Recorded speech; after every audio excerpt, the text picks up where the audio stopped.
আমি নন্দীগ্রাম করা লোক, আমাকে চোখ দেখিয়ে লাভ হবে না, আমি বলে গেলাম। আপনি যতবার বাধা দিবেন আমি ততবার বেশি বেশি করে এখানে আসব। আর আমি আপনাকে বলে গেলাম, আপনাদের এখানে নির্বাচনের আগে এই গুন্ডাদের কি করে খাঁচায় পুরতে হয় এই বিদ্যা, এই বুদ্ধি আমার আছে। সিপিএম এর আমলে সবচেয়ে বড় গুন্ডার নাম কি ছিল? লক্ষণ শেঠ। তো লক্ষণ শেঠকে 1,73,000 ভোটে হারিয়েছে কে? আপনাদের আশীর্বাদ ছিল তো। উনি দিদি থেকে দিদিমা হয়ে যেতেন, মুখ্যমন্ত্রী কোনোদিন হতেন না। আর এখনকার সবচেয়ে বড় গুন্ডির নাম কি আপনি জানেন? সবচেয়ে বড় চোর। 11তে এসে শিল্প খেয়েছে, 16তে এসে চাকরি খেয়েছে, আর 26-এ এলে হিন্দু খাবে। বাংলাদেশি হিন্দুদের ভোট ভোটার তালিকায় থাকবে। যাদের 2004 পর্যন্ত জন্ম ভারতে তারা সুরক্ষিত। 2008 পর্যন্ত যাদের বাবা মার এখানে জন্ম তারা সুরক্ষিত হলো, সংখ্যা কমে গেল।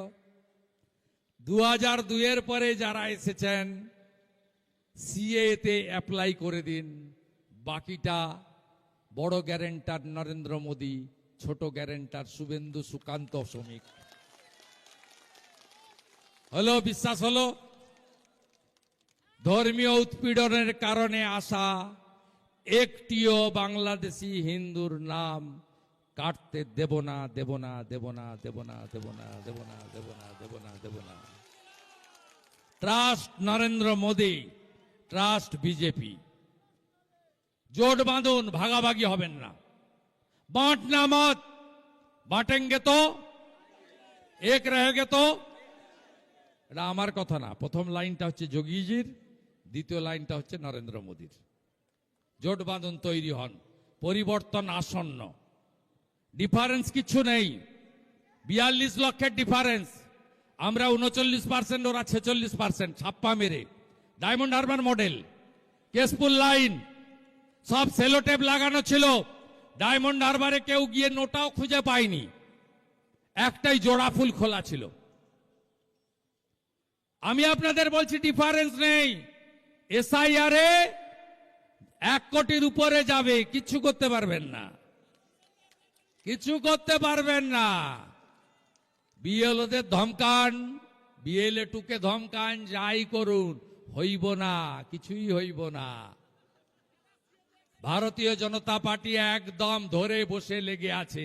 এই মুহূর্তে ইলেকশন কমিশন অফিস দিল্লিতে ত্রিপুরার প্রাক্তন মুখ্যমন্ত্রী বিপ্লব দেব, আমাদের national IT incharge Amit Malviya, আমাদের যিনি ইলেকশন কমিশন দেখেন ওম পাঠক, রাজ্য সভাপতি সাংসদ শ্রমিক ভট্টাচার্য আছেন।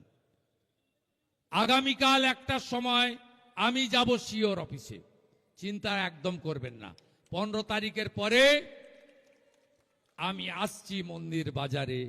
জায়গাটা বলবো না, এনওসিটা আগে পার্টি নিয়ে নিক, তারপরে বলবো, নইলে এক্ষুনি পুলিশ ছুটবে, এনওসি দেবেন না। আর একটা জগদ্ধাত্রী পুজো উদ্বোধনে ডেকেছিলেন আমাকে নবেন্দু অসিত হালদাররা, অশোক পুরকাইতরা। আমি কনসেন্ট দিয়েছি। পরে গিয়ে পুলিশ গিয়ে বাঁশ খুলছে।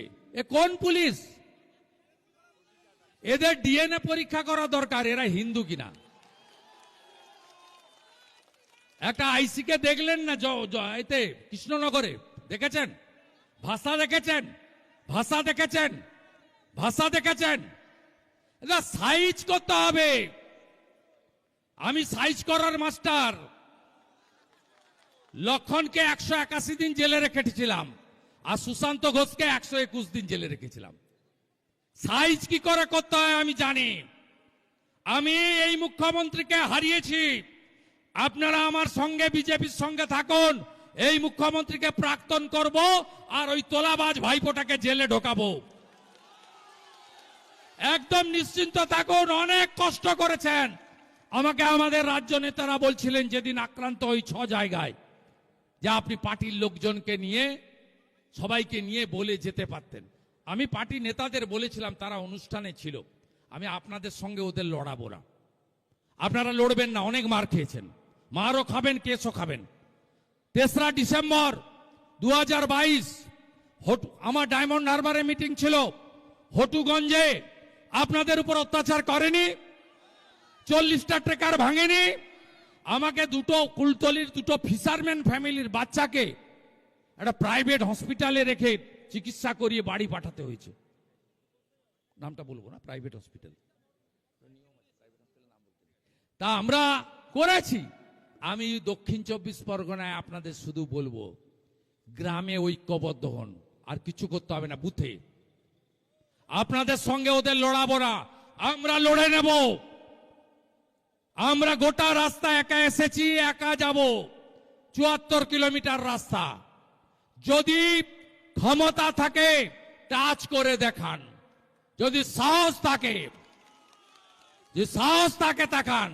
আমরা সব জানি মন্টু তার ভাইকে দিয়ে টাকা তোলে, 2 ভাই, একটা বিএলআর অফিসের দালাল, আর একটা এমপি সে দেবাশিস বলে একটা মালকে দিয়ে এখানে টাকা তুলে। ব্যবসায়ীরা বীতশ্রদ্ধ, মন্টুর মেলাতে আর খেলাতে টাকা দিতে দিতে কাকদ্বীপের ব্যবসায়ীরা বিপর্যস্ত। আমাকে ফোন করে বলে, কবে পরিত্রাণ পাবো, কবে এদের হাত থেকে বাঁচবো।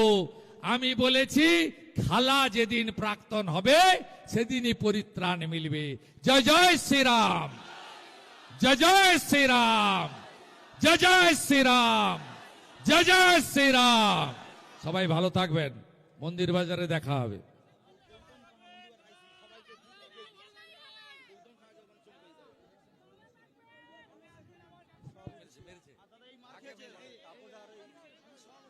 উত্তরীয় দিন না, উত্তরীয় দাও না, উত্তরীয় দাও না।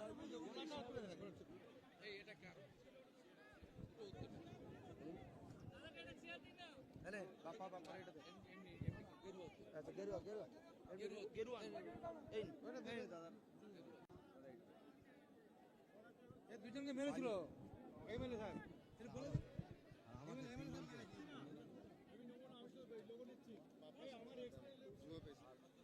আমাদের তাপস ভাইকে আর বাপ্পা ভাইকে একটা গুন্ডা এমএলএ জয়দেব হালদার মেরেছিল, আবার মিথ্যা মামলাও দিয়েছে। আমি আইসি মন্দির বাজারকে বলে যাচ্ছি, গৌতম সাহাকে বলে যাচ্ছি, এই ধরনের মামলা করলে এদের পরিবারের